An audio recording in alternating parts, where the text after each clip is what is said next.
మత్తయి 15. కొందరు పరిసయ్యులు శాస్త్రులు యెరూషలేము నుండి వచ్చి, మీ శిష్యులు భోజనానికి ముందు చేతులెందుకు కడుక్కోరు?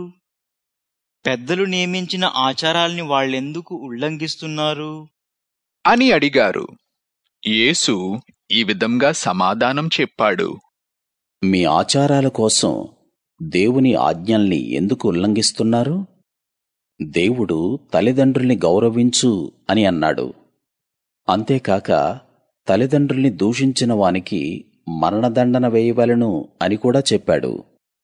కాని మీరు ఒక వ్యక్తి తన తల్లిదండ్రులతో మీ అవసరాలకివ్వాలనుకున్న ధనం దేవునికి ముడుపు కట్టాను అని అన్నవాడు తల్లిదండ్రుల్ని గౌరవించనవసరం లేదని అంటున్నారు.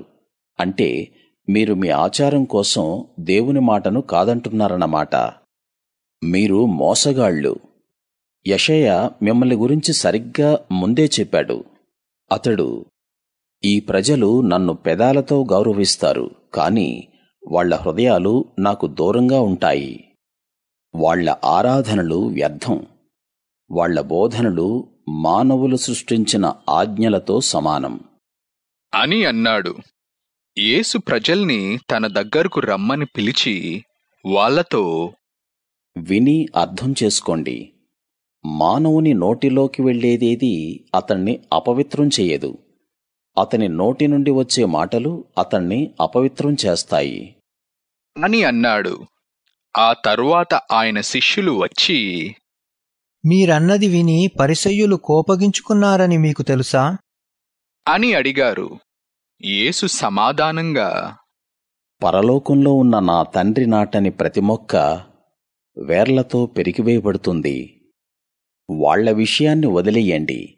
వాళ్ళు గ్రుడ్డివాళ్ళు, కాని వారు ఇతరులకు దారి చూపుతూ ఉంటారు.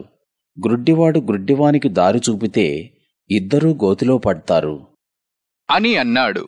పేతురు, ఆ ఉపమానాన్ని మాకు విడమరిచి చెప్పండి అని అడిగాడు. యేసు, మీక్కూడా అర్థం కాలేదా? నోట్లోకి వెళ్ళినవి కడుపులోకి వెళ్ళి తదుపరి శరీరం నుండి బయటికి వెళ్తున్నాయని మీకు తెలియదా? కాని నోటి నుండి బయటకు వచ్చే మాటలు హృదయం నుండి వస్తాయి. మనిషిని అపవిత్రం చేసేవి ఇవే. ఎందుకంటే దురాలోచన, హత్య, లైంగిక అవినీతి, వ్యభిచారం, దొంగతనము, తప్పుడు సాక్ష్యము, అపనింద మానవుని హృదయం నుండి వస్తాయి. వీటి కారణంగా మానవుడు అపవిత్రమవుతున్నాడు. చేతులు కడుక్కోకుండా భోజనం చేసినంత మాత్రాన అపవిత్రం కాడు అని అన్నాడు. యేసు ఆ ప్రదేశాన్ని వదిలి తూరు, సీదోను ప్రాంతాలకు వెళ్ళాడు. కనాను ప్రాంతానికి చెందిన ఒక స్త్రీ యేసు దగ్గరకు ఏడుస్తూ వచ్చి, ప్రభూ, దావీదు కుమారుడా, నాపై దయచూపు. నా కూతురు దయ్యం పట్టి చాలా బాధపడుతుంది అని ఆయనతో అన్నది. యేసు ఏ సమాధానం చెప్పలేదు. అందువల్ల శిష్యులు వచ్చి, ఆమె బిగ్గరగా కేకలు వేస్తూ మన వెంట వస్తోంది, ఆమెను వెళ్ళమనండి అని విజ్ఞప్తి చేశారు. యేసు, తప్పిపోయిన ఇశ్రాయేలు ప్రజల కోసం మాత్రమే దేవుడు నన్ను పంపాడు అని అన్నాడు. ఆ స్త్రీ వచ్చి యేసు ముందు మోకరిల్లి, ప్రభూ, నాకు సహాయం చెయ్యండి అని అడిగింది. యేసు, దేవుని సంతానానికి చెందిన ఆహారం తీసుకుని కుక్కలకు వెయ్యటం న్యాయం కాదు అని సమాధానం చెప్పాడు. అవును ప్రభూ, కాని కుక్కలు కూడా తమ యజమాను విస్తరి నుండి పడిన ముక్కల్ని తింటాయి కదా అని ఆమె అన్నది. అప్పుడు యేసు, అమ్మా, నీలో ఉన్న విశ్వాసం గొప్పది. నీవు కోరినట్లే జరుగుతుంది అని సమాధానం చెప్పాడు. ఆ క్షణంలోనే ఆమె కూతురుకు నయమైపోయింది. యేసు అక్కడి నుండి బయలుదేరి గలిలయ సరస్సు తీరము మీదుగా నడిచి కొండ మీదికి వెళ్ళి కూర్చున్నాడు. ప్రజలు గుంపులు గుంపులుగా అక్కడికి వచ్చారు. వాళ్ళు తమ వెంట కుంటి వాళ్ళను, గ్రుడ్డి వాళ్ళను, కాళ్ళు చేతులు పడిపోయిన వాళ్ళను, మూగ వాళ్ళను, ఇంకా అనేక రకాల రోగాలున్న వాళ్ళను తీసుకుని వచ్చి ఆయన కాళ్ళ ముందు పడవేశారు. ఆయన వాళ్లకు నయం చేశాడు. మూగ వాళ్లకు మాట వచ్చింది, కాళ్ళు చేతులు పడిపోయిన వాళ్లకు నయమైపోయింది, కుంటి వాళ్ళు నడిచారు, గ్రుడ్డి వాళ్లకు చూపు వచ్చింది.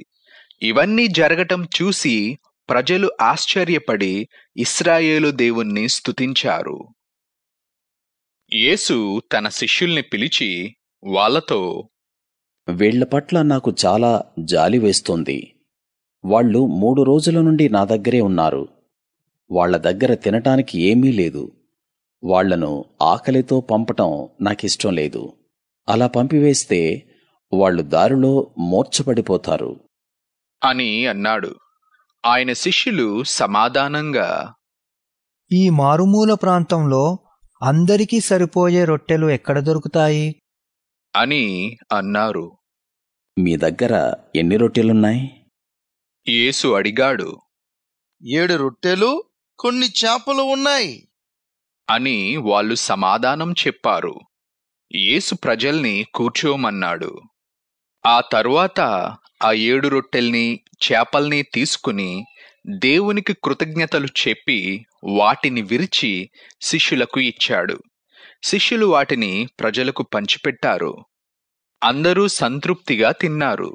ఆ తర్వాత శిష్యులు మిగిలిన ముక్కల్ని 7 గంపల నిండా నింపారు.